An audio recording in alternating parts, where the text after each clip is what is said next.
बर्फीली हवाओं में बिना दरवाजे के मकान में न बिस्तर था न अन्न। जिस उम्र में खिलौनों से खेलना चाहिए था, उस उम्र में हम आधे पेट सो जाते थे। माँ कमला देवी उत्तराखंड के रुद्रप्रयाग जिले की पट्टी बचनसियों के छोटे से गांव बामसू की रहने वाली, जिनकी शादी सिर्फ 13 साल की उम्र में हो गई थी। खेतों में दिन रात झुककर काम करती थीं, और जब 1990 में पहले दादी और फिर पिताजी चल बसे, तब 5 छोटे छोटे बच्चों की जिम्मेदारी अकेले कंधों पर उठा ली। हम भाई बहन, 12 साल का राजेश, फिर 8, 6, 3 साल के हम 3 भाई और एक 1.5 साल की बहन। उस दौर में न कोई सरकारी योजना थी, न राशन, न कोई सहारा।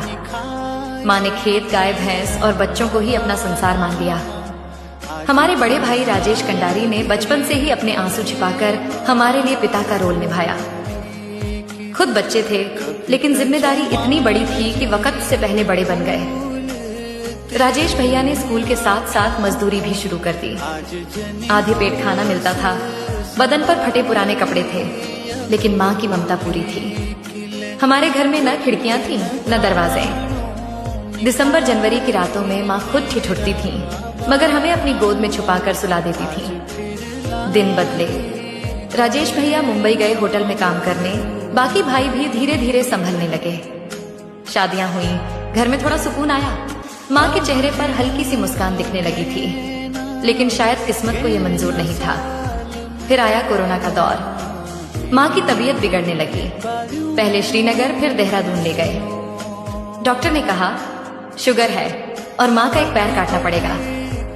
दिल कांप गया, लेकिन माँ चाहिए थी, चाहे जैसे भी। लाखों रुपए खर्च किए। माँ बच गई। पूरी नहीं थी, लेकिन हमारे लिए जिंदा थी, बोलती थी। बस इतना काफी था। लेकिन फिर 2022 की 3 फरवरी आई। माँ चली गई। जाते जाते छोटे भाई की चिंता की, जिसकी शादी नहीं हुई थी। कहा इसकी शादी कराना और चारों भाई प्यार से रहना। माँ ने जाते जाते भी दिल भरा छोड़ दिया।